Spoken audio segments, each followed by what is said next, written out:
본 방송에서 제공하는 투자 정보는 투자 판단에 대한 조언입니다. 방송에서 제공하는 주식의 가치, 가격 상승 및 하락에 대해서는 방송사에서 보장하지 않습니다. 실시간 정보 브리핑입니다. 한국과 아랍에미리트 기업인들이 청정에너지, 정보통신기술 등의 분야에서 경제 협력을 강화하고 기업 간 파트너십을 더욱 발전시키기 위해 모였습니다. 대한상공회의소는 오늘 포시즌즈 호텔 서울에서 UAE 대사관과 공동으로 한 UAE 비즈니스 포럼을 개최했습니다. 다음 소식입니다. 리사수 AMD CEO가 최근 자사의 차세대 제품에 삼성전자가 생산하는 3나노급 반도체를 도입하겠다고 시사했습니다. 적자 행진이 이어졌던 파운드리 사업에서 삼성전자가 대형 고객사를 확보할 경우 흑자 전환이 가능할 수 있습니다. 이에 따라 부진했던 삼성전자 주가의 추세가 전환될 가능성도 점쳐볼 수 있겠습니다. 세 번째 소식입니다. 주가 부진의 늪에서 벗어나지 못하던 LG전자가 이틀 연속 강세를 보이며 5달 만에 10만 원 선 탈환에 성공했습니다. 어제 저희가 실시간 정보 브리핑을 통해 전해드린 것처럼 최근 증권가에서는 LG전자를 새로운 AI 수혜주로 꼽고 있습니다. 기존 AI 관련주의 주가 흐름에 비추어 앞으로 LG전자 주가 흐름도 전망해 보시기 바랍니다. 마지막 소식입니다. 산업용 로봇 제조업체 유일로보틱스가 상한가를 기록했습니다. SK그룹사가 유일로보틱스의 대규모 유상증자에 참여하기로 하면서 향후 성장 기대감이 커진 영향으로 풀이됩니다.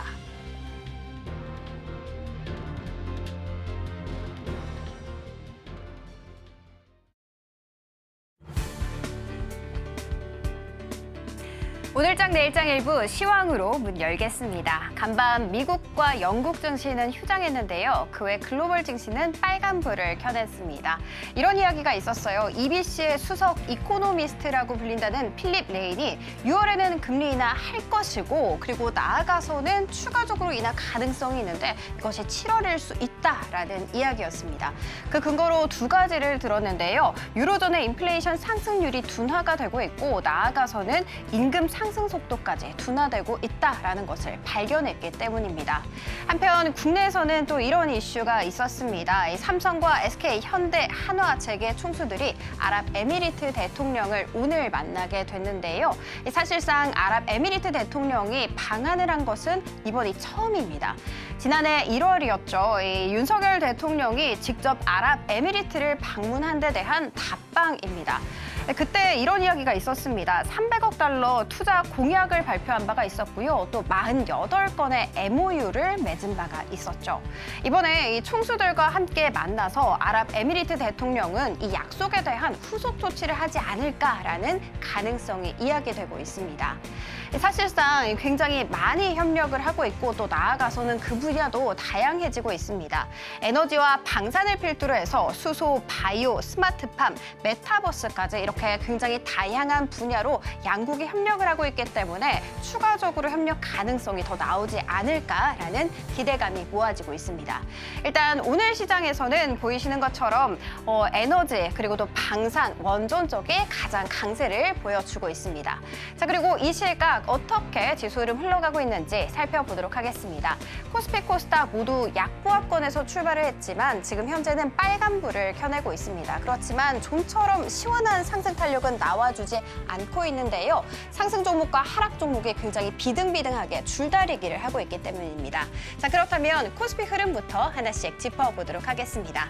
0.2%대 약보합 출발했지만 그래도 상승 탄력 꾸준히 내고 있는 추세입니다. 0.07% 오른 2724선에서 거래가 되고 있습니다.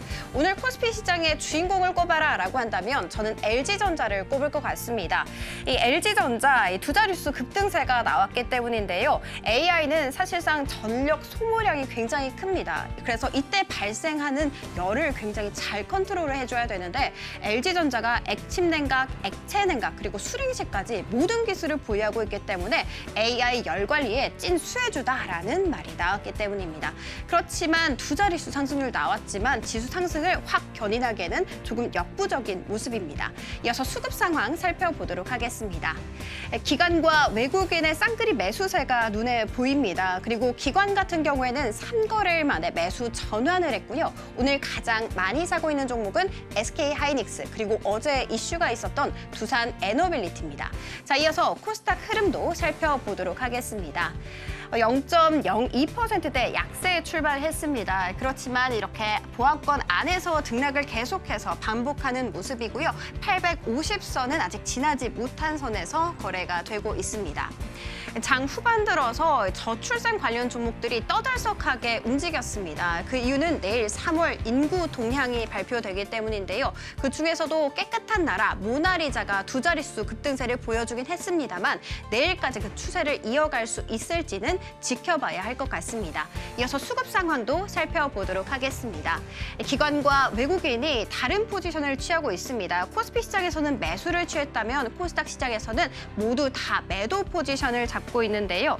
이 기관 같은 경우에는 지금 금융 투자를 중심으로 매도 우위가 보이고 있고요. 가장 많이 팔고 있는 종목은 최근에 강한 급등세를 보였던 ST팜입니다. 자, 그 중에서도 그래도 빛나고 있는 섹터 꼽아보도록 하겠습니다. 바로 반도체인데요. 반도체 오랜만에 강세로 짚어드리는 것 같습니다. 일단 AMD에서 삼성전자가 생산하는 3나노급 반도체를 도입하는 것을 시사했습니다. 리사수가 기조연설에서 했던 말이었는데요. 사실상 지금까지 적자 행진을 이어가고 있었던 파운드리였습니다. 그렇지만 이렇게 큰 고객사를 확보하면서 흑자 전환할 수 있지 않을까라는 기대감이 모아지고 있습니다. 리사수는 기조연설에서 3나노의 GAA, 그러니까 게이트 올 어라운드 기술을 도입하겠다라고 밝혔는데요. 현재 글로벌적으로 삼성전자만이 3나노의 GAA 기술을 채택하고 있습니다. 그래서 이번 수준은 사실상 따놓은 당상이 아니냐라는 말이 나오고 있습니다. 삼성전자는 파운드리에 정말 진심이었습니다. 2019년부터 시작해서 2022년까지 디램과 낸드에 투자한 금액보다 파운드리에 투자한 금액이 훨씬 더 많았기 때문입니다. 그렇지만 TSMC에 가려져서 좀처럼 빛을 보지 못하고 있었는데 이번 수주가 만약에 이루어지게 된다면 앞으로 흑자 전환 가능할 수 있지 않을까라면서 반도체 일부 관련 종목들이 떠들썩하게 움직이고 있는데요. 자, 그럼 이 시각 흐름은 어떻게 흘러가고 있는지 짚어보도록 하겠습니다. 일단 삼성전자 어제 장 후반 들어서 시원한 급등세를 보여줬는데 오늘도 그 강세 이어가고 있습니다. 이 8만 원 선 가까이 더 근접한 채 거래가 되고 있고요. 어제 한미반도체 16만 4,500원까지 거래된 바가 있었습니다. 지금 현재도 6%대 강세 이어가고 있고요. 오늘 가장 대장주라고 할 수 있는 것은 FST입니다. 장 초반에는 20%까지 급등세를 보였지만 지금 윗꼬리가 조금 달린 상태 36,000원에 거래가 되고 있습니다. 지금까지 시황 살펴봤습니다. 남은 오후장도 저희와 함께 하시면서 현명한 투자 전략 세워가시기 바랍니다. 지금까지 시황센터 장은이었습니다.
시청자 여러분 안녕하세요. 오늘을 돌아보고 내일을 준비하는 오늘장 내일장 1부 진행의 백선혜입니다. 오늘 우리 시장은 양대 시장이 보합권 내에서 등락을 거듭하고 있습니다. 외국인과 기관이 시장을 바라보는 시선이 다르게 나타나고 있습니다. 양대 시장에서는 반대되는 포지션을 취하고 있고요. 요즘 시장의 흐름을 살펴보면 주도주 성격의 종목들을 찾기가 어렵습니다. 이슈에 따라서 종목들이 움직이는 양상이 펼쳐지고 있는데 텐데요. 오늘 시장에서는 LG전자의 상승세가 눈에 띄고 있습니다. 앞으로 대응 전략 어떻게 짜보면 좋을지 저희 방송 통해서 체크를 해보시면 좋겠고요. 주 후반부에는 PC 발표도 예정이 되어 있는 만큼 이 부분까지 저희 방송 통해서 체크해 보시기 바랍니다. 저희 방송은 유튜브를 통해서도 보실 수 있습니다. 유튜브 검색창에 서울경제TV라고 검색하시면 저희 방송과 함께 하실 수 있으니까요. 많이 참여해 주시기 바랍니다.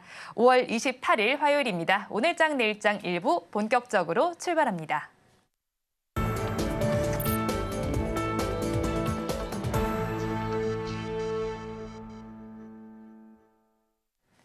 오늘도 여러분께 수익이 될 만한 뉴스를 꼽아서 전해드리겠습니다. 기업공시연구소 변영인 대표와 함께 보겠습니다. 어서 오십시오. 네, 반갑습니다. 네, 대표님, 오늘 시장의 흐름을 좀 살펴보니까 보합권에서 움직이고 있습니다. 최근의 장세는 제가 앞에서 말씀을 드린 것처럼 주도주 성격이 부족하기 때문에 더욱더 급등하는 종목에 눈길이 가는 것 같아요. 그래서 오늘도 눈길이 가는 종목을 꼽아보자고 하니까 유일 로보틱스의 상한가 흐름이 눈에 띄고 있습니다. SK그룹사가 유상증자에 참여한다는 소식이 들어오면서 이렇게 급등 양상이 펼쳐지고 있는데 오늘의 상승세 어떻게 판단을 해볼까요? 네, 통상 우리가 좀 증자라고 하면은 이 자금을 조달하는 것이다라고 좀 이해를 하면 좋을 것 같고요. 여기서 일반 공모 방식은 악재로 좀 인식을 합니다. 그래서 대규모 유상증자를 했는데 이게 일반 공모라든가 주주 배정 유상증자는 악재로 좀 인식되면서 주가가 하한가를 간다든가 급락을 한다든가 그런 현상도 좀 이어지고 있고요. 제3자 배정 유상증자는 1년 이후에 보혜수 절차를 거쳐서 1년 이후에 주식을 유통할 수 있는 그런 어떤 요건들을 좀 갖고는 있지만 똑같은 발행 형식인데 제3자 배정 유상증자를 특히나 좀 호재로 좀 인식하는 경향들. 그런데 유일로보틱스가 오늘 발표된 공시를 보면 전체 367억 원 규모의 유상증자, 이 대금이 SK온의 자회사 SK배터리 아메리카를 통해서 조달을 한다는 소식. 이게 굉장히 크게 좀 작용을 하지 않았나라고 좀 보겠습니다. 현재 29.8% 상승했던 37,850원. 이전 신고가가 4월 1일자 37,900원. 사실상 신고가를 다시 한번 돌파할 수 있는 어떤 이 모멘텀으로 좀 판단되고 있는데 이 부분에 우리가 좀 주목해야 되는 포인트가 로봇 사업의 전략들이 대기업들이 CS2024 이후에 대규모 투자들을 좀 결정했고 앞으로 로봇 사업에 관련된 투자를 확대하겠다라고 좀 이야기를 했던 부분들. 이 부분이 삼성전자가 레인보우 로보틱스의 인수를 통해서 현재 사업을 좀 확장하고 있고요. LG전자가 베어 로보틱스를 좀 인수했고 LIG 넥스원이 고스트 로보틱스를 좀 인수하고 난 이후에 다시 한번 이 SK그룹이 유일 로보틱스를 로봇 파트너사로 좀 선정했다는 것. 이 부분이 시장에 큰 기대감으로 좀 작용하지 않나라고 좀 보고 있습니다. 아마 내일 주가까지는 굉장히 좀 강한 흐름들 기조가 좀 더 유지될 수 있는 가능성은 좀 더 크다라고 볼 수 있겠는데 전일 시가총액이 2,600원대.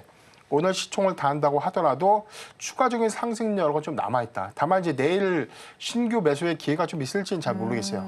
유일로보틱스의 경우에는 로봇주 안에서 다른 모멘텀, 특히나 SK그룹의 전략, 향후의 로봇 전략들을 좀 더 주목해 볼 필요가 있지 않나라고 좀 보고 있습니다. 네, 이렇게 이제 말씀을 해주신 것처럼 대기업과의 협업이 되거나 관계가 있어야 로봇주들 상승 탄력이 더해지는 것 같거든요. 어떤 기업들의 또 이런 모멘텀을 기대해 볼 수 있을까요? 앞으로 지금 이 삼성이라든가 LG, 현대차 등의 주요 이 대기업들이 앞으로 로봇 사업에 관련된 확장성, 여기서 밸류체인은 어떻게 좀 형성될 것인가, 이 부분을 좀 특히 주목을 해봐야 될 것 같은데 단순하게 367억을 투자했다는 의미보다는 367억의 투자 배경이 유일로보틱스를 통해서 미국의 공정을 로봇 공정이나 자동화 공정으로 좀 더 추진할 수 있는 부분에 전략적인 사업주예요. 그래서 앞으로 로봇 기술들이 좀 더 고도화가 된다면 추가적인 투자가 좀 더 활성화될 수 있겠죠.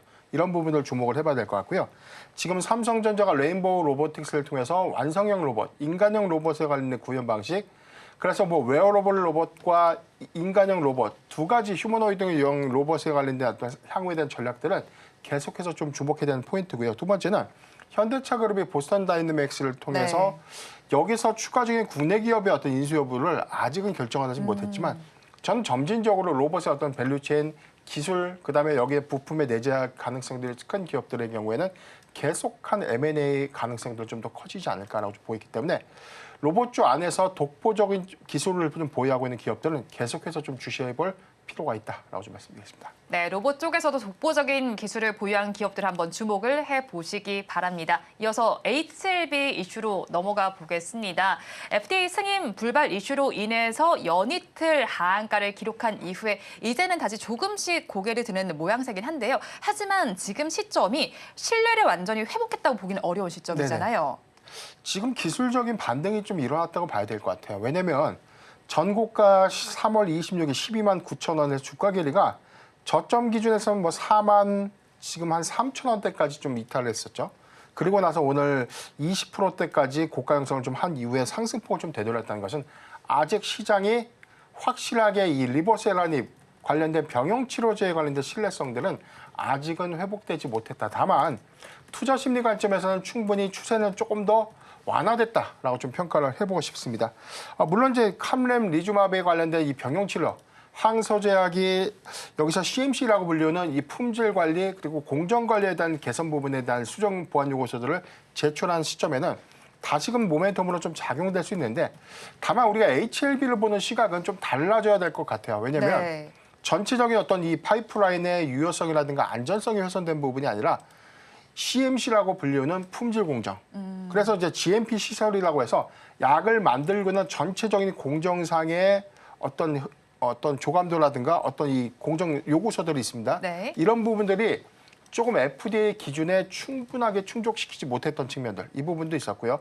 그래서 앞으로 이 부분이 충분히 보완되고 수정 요구서가 제출되는 시점에서 다시 한번 기대감을 좀 가져갈 수는 있겠으나 지금은 아스코 기대감이 지금 뭐 신장 방광암의 10대 연구 결과로 좀 선정됐다.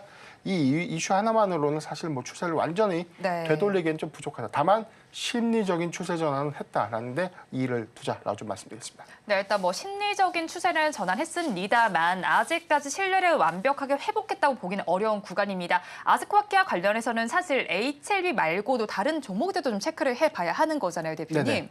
어떤 종목들이 있을까요? 저는 뭐 유한양행이라든가 네. 우리가 뭐 리가캠바이오, 과거 상황과 레고캠바이오인데 유한양행, 뭐 리가캠바이오, 에이빌바이오 이렇게 세 개 기업을 제가 좀 주목하고 있는 이유가 우리가 지난 4월에 AACR, 아마케의 경우에는 기초 파이프라인을 공개하고 앞으로 우리가 이런 약물을 가지고 이렇게 한번 해보고 싶습니다라고 좀 소개를 하는 일종의 예고편이었다면 이번에 아스코의 경우에는 이미 진행된 임상 치료, 임상 결과에 관련된 중간값을 공개하거나 현재까지 진행되고 있는 임상 결과를 공개하는 자리이기 때문에 양적인 어떤 질적인 어떤 차이가 좀 더 틀리다라고 좀 보는 게 맞을 것 같고 여기서 만약에 가시화된 연구 성과들이 좀 더 입증이 되면 네. 임상 1상 단계에서 다음 단계의 진입이 좀 더 용이할 수 있겠죠. 그렇기 때문에 임상 가능성들이 좀 더 커지고 임상 기대치들이 좀 좋아지는 것은 다음 스텝으로서에 대한 기대치 그리고 그 다음 스텝으로서에 대한 기대치가 계속해서 좀 커진다는 것. 그래서 즉 시판호가의 가능성이 좀 커진다는 기대감을 계속해서 좀 유지할 수 있다는 점 차이가 있습니다. 이번에 사실 뭐 많은 기업들이 중간 임상값에 대한 결과값들이 많이 네. 공개가 좀 될 것이다라고 보여지고 있는데 대부분 임상 1상의 초기 단계예요. 그렇기 때문에 여기서는 대체적인 어떤 중요한 어떤 부분보다 원론적인 어떤 효과들을 입증할 수 있는 가능성이 좀 더 크지만 유한양행이라든가 뭐 에이비바이오 그다음에 르가켄 바이오의 경우에는 다음 스텝 진입을 위한 어떤 이 굉장히 좀 중요한 어떤 결과값이 공개되지는 않을까라고 좀 판단되고 있습니다. 네, 뭐 유한양행, 리가캠 바이오 이런 종목들을 주시를 해보시면 좋겠고요. 아스코아케 이후로 좀 바이오주들 사실 이미지가 지금 뭐 HLB 때문인지 그다지 좋지는 못한 상황에 투자 심리도 좀 얼어붙은 상황인데 녹을 수도 있을까요? 차별화는 좀 필요하다는 네. 것이죠. 우리가 HLB 사례를 좀 보면 임상에 실패했다, 승인에 실패했다.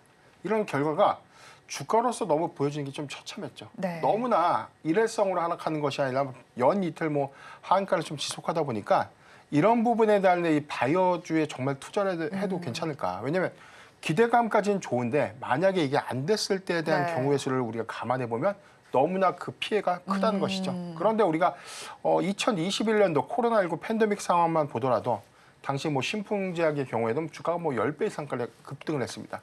치료제 개발 모멘텀이 있었고 백신에 관련된 어떤 도입 모멘텀들이 있었는데 결과론적으로는 아직 그 기간 동안에 최종적으로 치료제나 뭐 백신을 만든 기업들은 SK바이오팜이 좀 유일했다는 것이죠. 그래서 그런 부분들을 우리가 좀 더 상기해 보면 SK바이오사이언스를 제외하고 그런 결과론적인 부분들을 도출해낸 기업들이 없었다는 것들을 우리가 본다면 지금부터라도 바이오주의 경우에는 단순한 수급 기대감에 의해서 매수하기보다는 실질적인 우리가 시판 허가라든가 또는 뭐 기술 이전에 관련된 성과들이 좀 더 입증되고 있는 그런 기업들은 좀 괜찮죠. 그래서 알테오젠의 경우에는 마일스톤도 받게 되지만 네. 기술 이전을 먼저 선취하면서 연구 개발을 좀 이어갈 수 있는. 그래서 같은 제약바이오지만 기술 이전의 가능성들이 좀 더 크고 숫자로 일부 입증이 되고 있는 그런 종목들의 차별화 전략이 좀 필요하다라고 좀 말씀드렸습니다.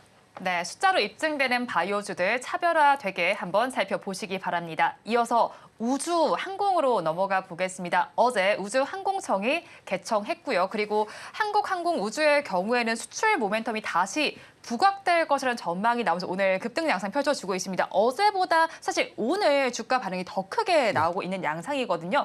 이 이슈가 사실은 우주항공청 개청도요. 어제 뭐 개청을 하긴 했지만 앞으로 쭉 봐야 될 것 같은데 지금의 시각은 어떻게 잡아갈까요? 사실 어제 방산주의 흐름들이 굉장히 좀 좋지는 못했어요. 네. 지금 우리가 흔히 이야기하는 방산 빅4가 하나 에어로스페이스, 한국항공우주, 그다음에 LIG 넥스원, 현대 로템 이렇게 4개 기업을 네. 꼽을 수가 있겠는데 지금 주가 상승률을 4개 기업들을 우리가 종합해서 제가 어제 분석을 해보니까 하나 에어로스페이스가 최근까지 52주 신고가 경신을 했었고요. LIG 넥스원, 뭐 현대 로템도 굉장히 강한 흐름을 보였는데 유독 한국항공우주가 신고가 경신을 못하고 있다가 네. 오늘 59,500원 신고가에 처음 이제 안착을 했죠. 그래서 8.78포인트까지 좀 상승을 했다가 현재 일부 상승폭이 좀 소폭 좀 되돌린 상황이긴 한데 같은 이 방산 빅4 안에서 주가에 대한 어떤 기대치들이 좀 덜 반영된 측면들이 있었다라고 좀 평가를 하고 싶습니다. 지난해 실적 기조를 좀 논외로 하고요. 올해 1분기 매출액이 30.1%가 좀 증가됐고 영업이익이 147%가 좀 증가됐는데 아직 완전한 어떤 이 수익 실현 비중들이 좀 크게 좀 작용되지 못했지만 누적 수주가 21조 2천억 원 규모. 그래서 추가 수주에 관련된 확대 모멘텀들을 우리가 좀 주목해 볼 필요가 있다라고 좀 보고 있고 최근에 외인이 15거래일 연속 순매수를 하고 있습니다. 약 네. 1조 원대 규모고요. 기간이 3,957억 원 규모. 여기서 수급적인 측면에서 이 방산 빅4 안에서에 대한 차별화가 좀 있기 때문에 네. 한국항공우주가 그나마 방산주 안에서 최근에 조정기를 좀 거치는 과정 안에서 오히려 수급이 좀 더 돋보이는 것이 아닌가라고 좀 보고 있기 때문에 하반기 추가 모멘텀들을 좀 더 주목해 보면 한국항공우주의 경우에는 추가적인 상승 여력 관점에서 우리가 주목해 볼 필요가 있다라고 좀 말씀드리겠습니다. 네, 한국항공우주 추가적인 상승 모멘텀까지 한번 체크를 해보시면 좋겠습니다. 이어서 바로 원픽 섹터로 넘어가 보겠습니다. 오늘 원픽 섹터는 애플과 관련된 네네. 쪽을 가지고 오셨더라고요. 아무래도 다음 달에 이벤트가 있는 만큼 지금부터 좀 계속 봐야 될 것 같아요. 이제 점차 가까워지고 있잖아요. 우리가 항상 시장을 볼 때 최근의 특징이 개별 이슈의 주가에 대한 변동성들이 굉장히 큽니다. 그래서 이제 주목을 해서 이제 매수를 하면 네. 거기가 꼭지예요. 그래서 종목을 좀 우리가 컨택하기가 굉장히 좀 어려운 부분이기 때문에 항상 쉬어가는 자리에 공략을 해야 되고 네. 단기적인 일정, 그다음에 개별 이슈를 우리가 주시하면서 앞으로 이어질 수 있는 어떤 전략들을 우리가 좀 기대해 본다면 BH의 현재 주가 흐름들을 좀 봤을 때는 오늘 굉장히 좀 건전한 좀 조정을 좀 거치고 있는 구간이 아닌가라고 좀 보고 있습니다. 물론 지난 5월 초 기점에서 대비 주가 상승률이 좀 굉장히 좀 컸었고 이 부분에 관련돼서는 애플의 AI 전략 기대감, 그래서 하반기 그리고 내년 초에 본격화될 아이폰, AI폰에 관련된 탑재 이슈가 부각이 되면서 BH가 좀 수혜로 좀 부각이 되고 있는 상황인데 이번 1분기 실적은 다소 좀 부진했습니다. 매출액이 감소했고 영업이익도 좀 감소를 했죠. 이 부분은 지난 4분기 아이폰 판매량에 대한 감소 요인이 1분기까지에 대한 실적 영향으로 좀 작용했다라고 좀 보여지고 있고요. 다만 2분기 이후부터는 실적 개선 관점에서 FPCB와 관련된 판매량들이 좀 더 증가될 수 있고 중국향 비중, 특히 아이패드향에 관련된 이 FPCB 적용 부품들이 좀 더 확대된다면 일부 이익 상쇄 효과로 좀 작용하지 않을까라고 좀 판단되고 있습니다. 가장 중요한 모멘텀은 지금 애플의 개발자 회의죠. 6월 10일이지만 네. 다소 아직 시점은 좀 남아 있지만 BH의 경우에는 항상 하락 구간에서의 우리가 좀 모아갈 수 있는 전략은 좀 유효하다라고 좀 판단해봤고 저는 매수가 부근에서는 23,000원 미만 현재 구간에서 충분히 진입은 좀 가능하다라고 좀 말씀드리겠고 목표가 28,000원 그리고 손절가는 2만 원을 제시해드리겠습니다. 네, 오늘 원픽 종목으로 BH까지 알아봤습니다. 오늘 말씀 여기까지 듣겠습니다. 지금까지 기업공시연구소 변영인 대표와 함께했습니다. 고맙습니다.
한 달에 한 번 월간 증시 이슈를 체크하고 천만 개인 투자자 멘토의 비법 노트를 엿보는 코너입니다. 염승환 이사의 촉으로 오늘도 투자 의견 많이 담아가 보도록 하겠습니다. 이베스트 투자증권 염승환 이사와 함께합니다. 어서 오세요. 네, 안녕하세요. 네, 이사님 먼저 5월 말미가 다가오고 있는 만큼 이제 일단 우리 증시의 흐름을 살펴봐야겠습니다. 사실 글로벌 증시는 좋았던 것 같거든요. 네. 그러면 우리 증시는 왜 이렇나 좀 궁금합니다. 좀 답답한 흐름이 이어졌다고 저는 생각을 하는데 네. 5월 증시 어떻게 평가하세요? 일단 이제 5월 달에 지금 우리나라 증시는 지금 상당히 이제 다른 나라들은 다 사상 최고가를 지금 네. 경신하고 있는데 좀 뭔가 답답한 이유는 이제 여러 가지 사실 이유들이 있어요. 일단 저는 가장 큰 게 우리 한국의 이제 코스피를 대표하는 건 삼성전자고 네. 코스닥은 에코프로비엠이죠, 시총이. 네. 근데 이들이 이제 큰데 이 두 기업 다 주가들이 너무 좀 부진해요, 사실은. 그러니까 지금 보면 2등 기업인 하이닉스는 또 급등을 하고 있고 네. 근데 AI 랠리에 삼성전자가 동참을 해야 되는데 못 하고 있고 또 거기다가 에코프로비엠은 2차 전지인데 2차 전지는 뭐 지금 전 세계 지금 전기 차팡이 워낙 안 좋다 보니까 여기에 같이 못 가죠. 근데 이 둘이 움직여야 증시가 위가 열리거든요.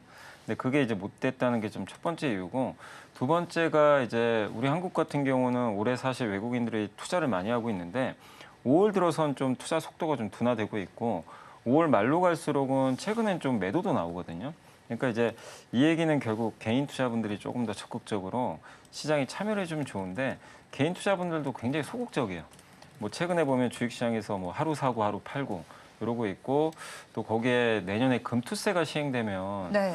이것도 약간 이제 우려가 되는 거죠. 그러다 보니까 적극적인 투자를 좀 안 하려고 하시거든요. 그러니까 한마디로 한국은 좀 수급도 그다지 좀 썩 좋은 편은 좀 아닌 것 같습니다. 그리고 미국의 기준금리 인하도 아직까지는 사실 좀 확실하게 지금 뭔가 가닥이 잡힌 건 없잖아요. 그리고 어쨌든 이제 그 삼성전자가 이렇게 에코프로 BM도 그렇고 못 가는 상황에서 그 뒤를 받쳐줄 뭔가 큰 업종이 하나 나와야 되는데 지금 시장을 이끄는 업종들은 뭐 뷰티나 뭐 전력기기나 이런 업종들은 지수를 이끌 업종들은 아니에요. 그래서 저희가 뭐 주도주가 부재하다 이런 말을 많이 하잖아요. 그러니까 그들이 분명히 주도주인 건 같은데 시총이 네. 작아요. 그러니까 이제 이들이 만약에 시총이 엄청 컸으면 네. 배터리 정도 됐으면 증시가 급등했겠죠. 아, 그럼 얘기가 좀 달라졌을 네, 텐데. 근데 네. 작년 7월에 기억하시겠지만 그때 우리나라가 전 세계 제일 많이 올랐어요. 아, 네. 2차 전지가 급등해서. 네. 그래서 지금은 이제 지수가 그러니까 저는 이렇게 말씀드려요. 지수는 답답해요. 지수만 보면. 근데 어느 때보다 종목 장세는 굉장히 화려하거든요. 네. 그러니까 수익 내기는 오히려 굉장히 좋은 장세예요. 여러분들이 기업만 잘 선정하시면. 네. 그래서 너무 지수만 바라보지 말고 네. 사실은 5월 달은 어떤 업종을 선택했냐에 따라서 계좌 수익률이 완전히 천차만별로 가는 네. 그런 장세였다. 저는 그렇게 보고 있습니다. 또 잘 선별을 하기 위해서는 이사님 말씀 오늘 또 꼼꼼하게 들어봐야 될 것 같습니다. 그리고 어제는 우수항공성이 개청했습니다. 사실 기대감이 있었던 상황이라서 주가도 반응할까 싶었는데 어제장에서는 미진했습니다. 그래도 정책적 모멘텀이 있는 쪽인 만큼 앞으로는 봐도 괜찮지 않을까 하고 생각이 드는데 이사님은 어떻게 보셨나요? 보실까요? 그러니까 이게 이제 시작이죠. 사실 이제 올해 1월에 이게 이제 얘기가 됐고 5월 27일 날 설립하기로 했잖아요. 네. 그래서 이제 실제로 이제 설립이 됐고 그리고 이제 우리나라 지금 우주항공 산업이 미국이나 이런 나라에 비해서는 사실 좀 당연히 경쟁력이 예전에 그 과거에 이제 역사를 보면 한국은 당연히 후발주자니까 네. 떨어질 수밖에 없는데 이걸 정부도 알기 때문에 민간이 이제 합작으로 하겠다. 그게 이제 우주항공청의 목적이다라고 보시면 되겠고 다만 이제 우주항공청이 개청이 됐으니까 지금 이제 재료가 노출돼서 팔려는 욕구도 좀 일부 있겠죠. 최근에도 인공위성 관련주들도 많이 올랐었잖아요. 그래서 약간의 매물은 좀 나오겠지만 이걸 좀 긴 호흡으로 보셨으면 좋겠고 다만 이제 우주항공과 관련된 투자를 하실 때 꿈과 현실은 좀 명확하게 분리를 하셨으면 좋겠어요. 어떻게 분리할까요? 그러니까 꿈은 뭐냐면 우주 여행 같은 거죠. 네. 여행은 언젠가 갈 수 있어요. 근데 2030년 안에 내가 우주 여행 갈 수 있을까요? 사실 좀 불가능하잖아요. 네. 그러니까 너무 그렇게 현실과 동떨어진 그런 쪽보다는 지금 당장 우리나라가 집중하는 게 어디냐면 인공위성이거든요. 실제 지금 얼마 전에도 군집위성 띄웠잖아요. 네. 그래서 지금 일론 머스크의 스페이스X도 위성 발사체 만들어서 위성 띄우고 있고 아마존도 제프 베이조스가 블루 오리진 만들어서 위성 사업을 하거든요. 그러니까 결국 모든 초점은 지금 현재는 다 위성입니다. 그래서 만약에 투자를 하신다면 계속 관심 가질 분야는 위성을 제작하고 네. 위성과 관련된 그 밸류 체인들 있잖아요. 그쪽에 여러분들이 집중을 하셔야지 그냥 우주니까 다 투자하는 건 좀 리스크가 있다 이렇게 말씀을 드리겠습니다. 네, 우주항공 앞으로도 바라보시긴 해야겠지만 현실과 또 꿈은 구분을 해서 바라보시면 좋겠습니다. 그러면 이어서 오늘의 첫 번째 키워드 열어보겠습니다. 첫 번째 키워드입니다. 2차 전지 부활 가능한가입니다. 자, 2차 전지 앞서서 말씀을 해주신 것처럼 지난해 고점을 보이기도 했지만 그 고점 이후로는 계속해서 내리막길 걷고 있습니다. 그래서 보유자분들 굉장히 너무너무 답답하실 것 같거든요. 일단 업종이 부진한 이유부터 저희가 다시 한번 짚어봐야 될 것 같아요. 사실 좀 아쉬운 게 어제 좋았다가 오늘 또 빠지더라고요. 네. 그러니까 연속성은 없는데 무엇보다 차가 지금 잘 많이 안 팔리니까 그래서 원래 글로벌 전기차 판매량 전망치가 올해 그 24년 판매량이 작년 5월에 전망했을 때 1970만 대였거든요. 근데 이번에 이제 4월에 전망은 1690만 대예요. 그러니까 전망보다 못하던 거죠. 그러니까 작년에 한참 주가 좋을 때는 이 정도 팔리겠지 했는데 그걸 못 맞추니까 주가 빠지는 건 어떻게 보면 당연할 수밖에 없어요. 네. 그 전망을 못 맞췄기 때문에. 그래서 하향 조정이 됐고 또 거기다가 우리나라가 비중이 제일 높은 게 북미잖아요. 근데 북미 시장 성장률이 연초에 67% 정도 성장하지 않을까 싶었는데 실제로 지금 32%로 하향 조정됐어요. 또. 그러니까 자꾸만 전기차가 안 팔리는 게 아니라 이 눈높이가 작년에 너무 높아가지고 주가 네. 급등했는데 그거를 이제 현실화가 안 됐던 거죠.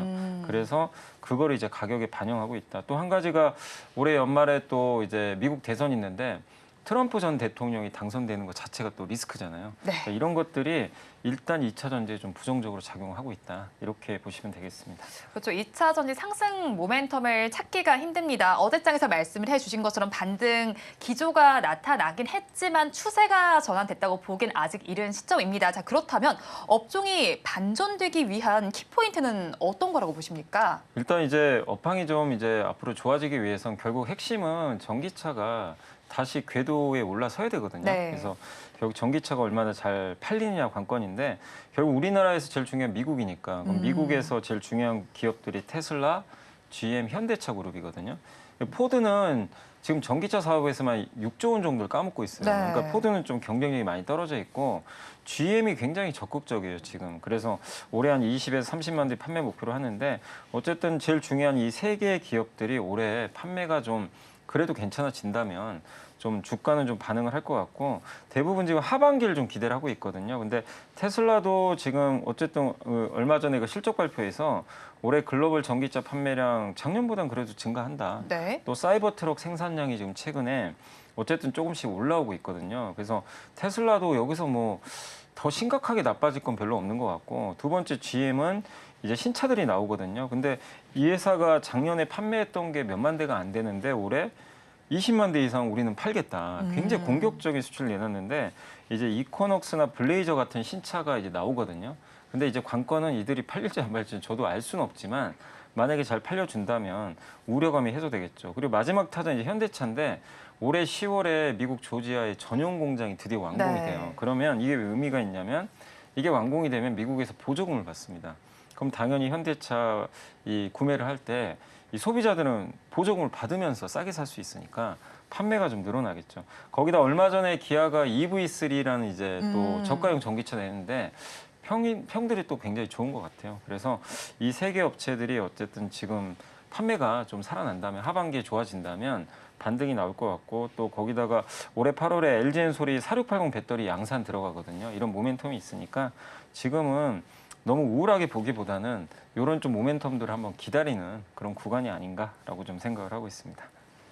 네, 그렇죠. 그리고 2차 전지 가지신 분들 언제쯤 나아지지, 이 업황이 언제쯤 나아질지가 가장 크게 궁금해하실 부분일 것 같은데요. 이사님께서는 어떻게 전망하실까요? 그러니까 2차 전지 보유하신 분들은 지금은 버텨야 됩니다. 지금 뭐 이미 주가들이 뭐 2분의 1 토막, 3분의 1 토막 난 상황에서 매도하실 필요는 없는 것 같고 그러나 이제 올라가기 위해서 아까 말씀드린 대로 전체적으로 이제 아까 그 북미 쪽에서 전기차가 많이 팔려야 된다는 거.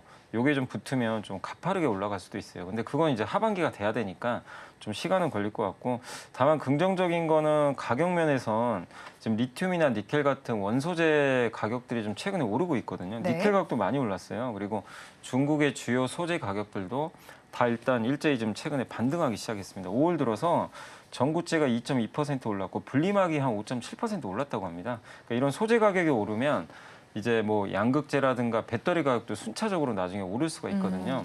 그래서 그런 부분도 괜찮고 아까 말씀드린 4680 배터리가 나올 거고 현대차가 미국 공장이 완공이 될 것 같기 때문에 그런 관점에서 보면 조금만 좀 인내심을 발휘하자. 그래서 저는 좀 버티는 전략 좀 말씀드리고 싶고 LG엔솔량 특히 이제 그 4680 배터리가 LG엔솔 쪽에서 나오니까 네. 그래서 LG엔솔량 밸류체인 좀 관심 있게 보시면 좋겠고 아까 GM의 신차도 그게 다 LG에서 공급을 하거든요. 네. 배터리 물량. 그래서 계속해서 좀 LG 엔솔 밑에 있는 그 밸류 체인들을 한번 여러분들이 좀 주목을 해보시면 좀 어떨까라고 좀 말씀을 드리겠습니다. 네, LG 에너지 솔루션과 관련된 밸류체인 주목을 해보시면 좋겠습니다. 이어서 두 번째 키워드 알아보겠습니다. AI 수혜의 기대 확산입니다. 이 반도체에서 전력기기, 이제는 태양광과 수소 연료 전지까지 살펴봐야 될 것 같습니다. 엔비디아도 좋은 실적을 내놨고요. 자, 그렇다면 이제 AI 시장 성장은 지속될 것에 의심이 없을 것 같습니다. 어떻게 바라볼까요? 사실 이 질문을 되게 많이들 해요. 네. 저도 이제 가끔 한 번씩 이제 강연회를 가는데 그때마다 질문 중에 하나가 엔비디아 투자하신 분들은 항상 AI가 이거 너무 많이 올라서 버블 아닌가요? 이 질문을 되게들 많이 하세요. 네. 근데 사실 주가는 많이 올라서 부담은 되죠, 사실. 네. 근데 그 업황 자체는 우리가 지금 주가가 올라서 그런 거지 AI 아직도 주변에 안 쓰신 분들이 훨씬 많고 기업들도 아직은 많이 채택 안 했습니다. 이 얘기는 아직은 갈 길이 멀다는 얘기죠. 그래서 지금 AI가 생성형 AI 나온 지 이제 2년밖에 안 됐거든요. 그래서 우리가 과거에 모바일 사이클도 10년 이상 지속이 됐어요. 그런 걸 본다면 아직은 지금 초기 단계니까 업황 자체로 봤을 때는 AI에 대해서 뭐 염려할 필요는 없다. 다만 이제 이 주가가 너무나 과하게 올랐기 때문에 중간중간에 조정은 나올 수 있다. 네. 이 정도로 좀 판단해 주시면 좋을 것 같습니다. 네, 중간중간 조정은 나올 수 있으나 계속해서 좋은 전망은 예상이 되고 있습니다. 그리고 최근에는 태양광과 수소 연료 전지 역시도 불을 뿜고 있습니다. AI 데이터 센터 전력 소모량이 높기 때문인데 여기서 역시나 이유를 찾아볼 수 있겠죠. 예, 그러니까 지금 이제 사실 AI가 반도체 불을 좀 지폈는데 최근 들어와서는 갑자기 그 인프라 관련된 기업들의 네. 주가 뜨겁죠. 먼저 이제 움직인 게 전력기기, 그다음 전선 업체들까지 좀 움직였는데 그 이유가 전기를 많이 먹거든요, 데이터 네. 센터. 그래서 근데 미국 같은 경우는 이 전기가 많이 필요한데 전력망이 제대로 안 깔려가지고 이 전기가 제대로 공급이 안 된다. 이런 이제 얘기가 나오니까 이제 거기에 관련된 기업들의 주가가 뜨거웠는데 근데 지난주부터는 또 분위기가 좀 바뀌었던 게 미국에서도 수소 연료전지랑 태양광 기업들의 주가가 갑자기 좀 급등하기 시작했어요. 근데 결국엔 그 에너지를 좀 보충하기 위해서 결국 수소 연료전지 같은 경우는 데이터 센터 옆에다 바로 지어버릴 수가 있거든요. 그래서 굳이 전력망 연결이 필요가 없습니다. 태양광도 바로 옆에다 발전소 지으면 네. 또 가까우니까 바로 연결하기가 쉬운 거죠. 그래서 그런 관점에서 태양광과 수소 연료전지가 지금 부족한 전기를 좀 이제 커버할 수 있는 그런 좀 대안으로 또 떠오르고 있는 것 같아요. 그래서 지금 태양광과 수소 연료 전지가 불을 뿜고 있는 것도 사실 이제 결국 이것도 기승전 사실 거의 AI랑 네. 모든 게 연결이 돼 있다. 근데 이걸 촉발하고 있는 나라가 바로 미국이죠. 네. 미국이 이 모든 걸 좀 주도하고 있는데 여기에 또 우리나라 기업들도 수소 연료 전지 사업도 하고 있고 태양광도 국내에 또 대표 기업들이 많이 있잖아요. 그런 면에서 일단 이제 그 관련된 기업들이 지금 같이 동반해서 미국과 한국 가릴 것 없이 최근에 좀 급등을 했다. 이렇게 보시면 좋겠습니다. 네, 역시나 시장의 중심이 AI가 있음은 부정할 수 없는 사실일 것 같습니다. 이어서 세 번째 키워드 열어보겠습니다. 삼성전자 이대로 무너지납니다. 자, 최근에 보도가 나왔습니다. 로이터 통신 보도였는데요. 삼성전자가 엔비디아의 HBM을 납품하기 위한 테스트를 통과하지 못했다라는 로이터 통신의 보도였는데 또 삼성전자는 이에 반박을 했습니다. 자, 그렇다면 이런 여러 가지 뉴스들을 통해서 어떤 해석을 해봐야 되는 걸까요? 사실 이게 그러니까 팩트는 둘만 아는 거예요. 그러니까 네. 정확히 알 수는 없어요. 근데 이제 로이터에서는 어쨌든 이제 테스트 실패한 거 아니냐, 뭔가 결함이 발견됐으니까 그런 것 같고 삼성전자 입장에서는 이게 결함은 나올 수 있거든요. 네. 충분히 나오는데 그게 이제 실패를 해가지고 이제 엔비디아에 납품이 마치 안 된다. 이건 아니거든요. 근데 거기서 이제 아다르고 사실 어다른 거죠. 근데 분명한 팩트는 아직 공급은 안 된 건 맞고 그렇다고 실패는 아닌 것 같아요. 왜냐하면 이런 그 새로운 공급처를 확보를 하기 위해선 엔비디아 입장에서도 하이닉스보다 더 가혹하게 테스트를 할 수밖에 없거든요.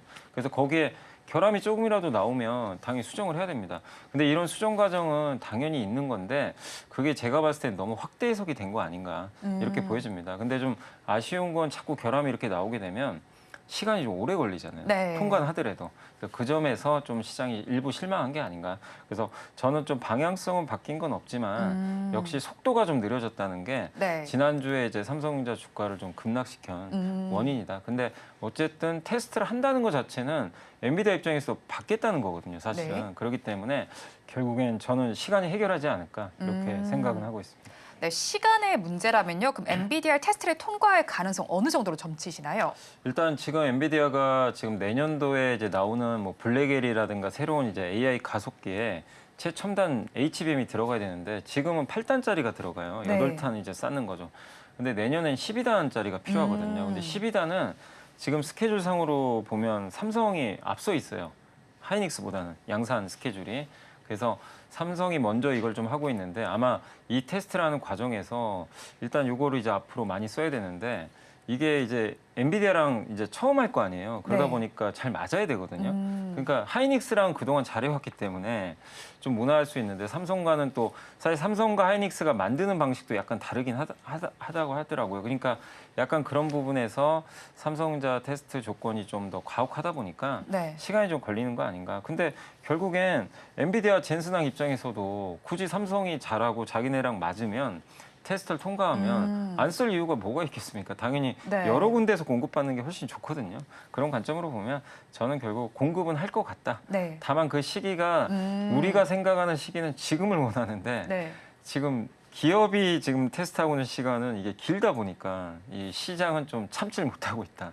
저는 좀 그렇게 판단을 하고 있습니다. 뭐 시간은 걸리겠지만 어쨌든 긍정적인 시나리오가 예상이 되는 시점인 것 같습니다. 세 가지 키워드 저희가 살펴봤는데요. 이것에 더해서 6월 공략할 업종 어디를 보실까요? 저는 이제 6월 달에 오늘 제가 좀 사실 이제 기사들이나 이런 걸 많이 네. 보니까 제일 관심 있게 나왔던 게 AI PC가 이제 본격적으로 출시가 된다. 그래서 마이크로소프트도 얼마 전에 공개를 했고 하반기에도 여러 이제 업체들이 AI PC를 내놓는데 AI PC에서 주목하실 건요. 우리가 PC의 CPU 하면 다 인텔이라고 생각하잖아요. 네. 여기는 이제 새롭게 누가 들어온 퀄컴이 들어가요.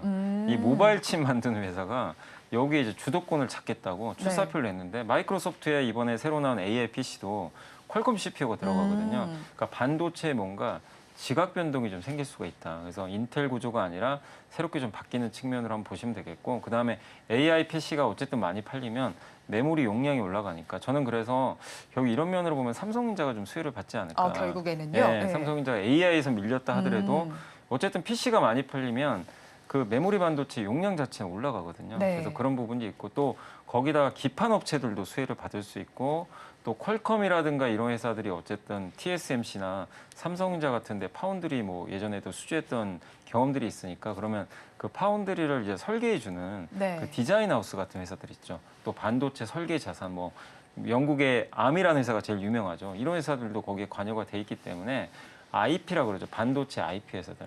이런 회사들이 좀 수혜를 받을 것 같고 마지막으로 AI PC가 만약에 대중화되면 거기에 MLCC 탑재 용량도 증가할 수밖에 없습니다. 그래서 MLCC 만드는 업체들까지 해서 한번 6월엔 그쪽을 한번 바라보시면 어떨까 이렇게 말씀을 드리고 싶습니다.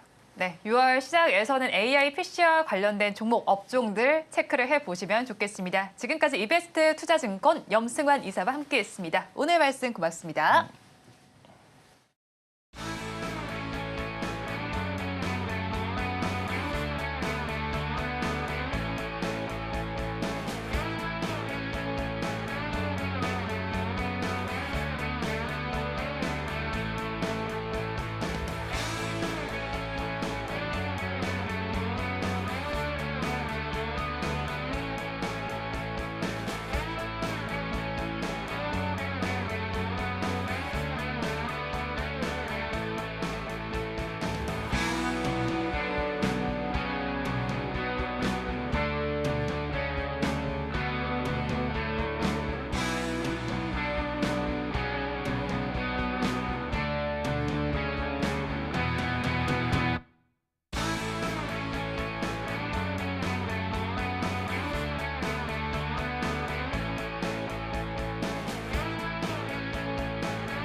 네, 오늘 우리 증시 보합권 안에서 등락을 반복하고 있는데요. 미증시에 비해서 조금 시원한 상승 탄력이 나오지 못해서 아쉬운 모습 보여주고 있습니다.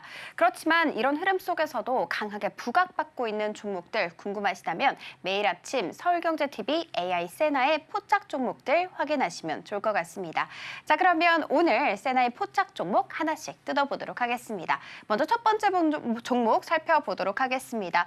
두산 에너빌리티인데요. 수급 95점, 차트 85점, 모멘텀과 신호 강도 80점, 실적 70점으로 총 종합 점수 82점 기록하면서 포지션 가능하다라고 이야기하고 있습니다. 어제 뉴스케일 파워로부터 2조 규모의 수주 소식을 따낸 바가 있었죠. SMR 프로젝트에 주요 기기를 공급할 예정이다라는 소식에 어제 16%대 급등세를 보여주기도 했는데요. 오늘 일중 흐름은 어떻게 흘러가고 있는지 살펴보도록 하겠습니다. 오늘은 조금 아쉬운 모습 보이고 있습니다. 장중에 하락 전환을 하긴 했지만 회복 전환한 후에 지금 고점 부근에서 거래가 되고 있는데요. 2.58% 오른 21,850선 지나가고 있습니다. 이어서 두 번째 종목 살펴보도록 하겠습니다. 두 번째 종목은 바로 지누스입니다.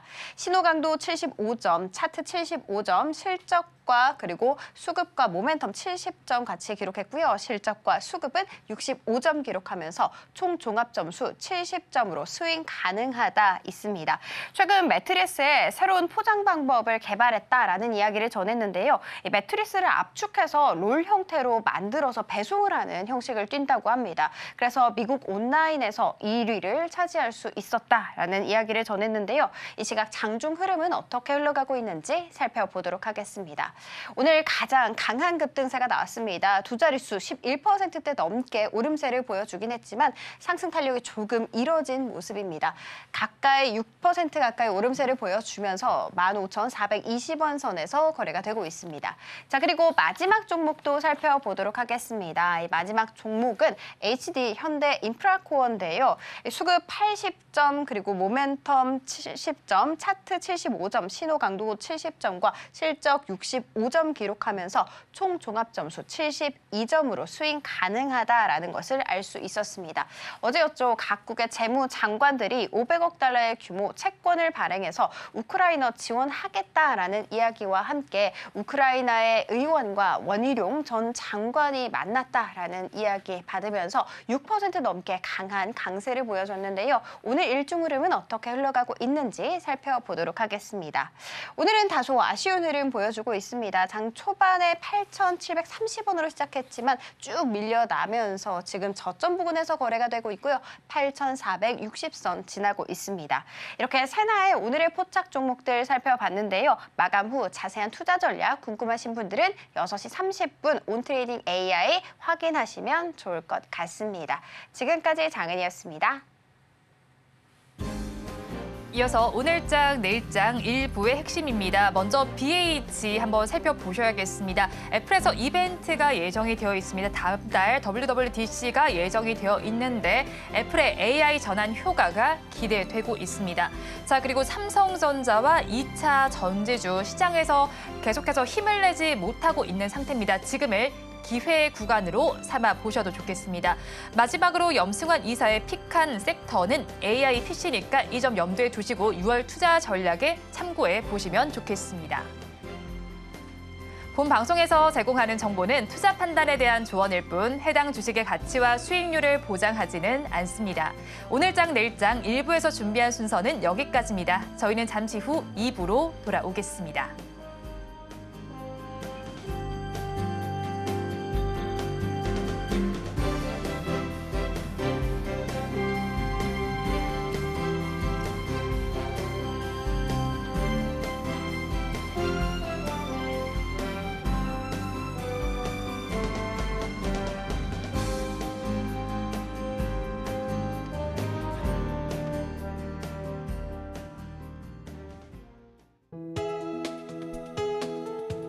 본 방송에서 제공하는 투자 정보는 투자 판단에 대한 조언입니다. 방송에서 제공하는 주식의 가치, 가격 상승 및 하락에 대해서는 방송사에서 보장하지 않습니다.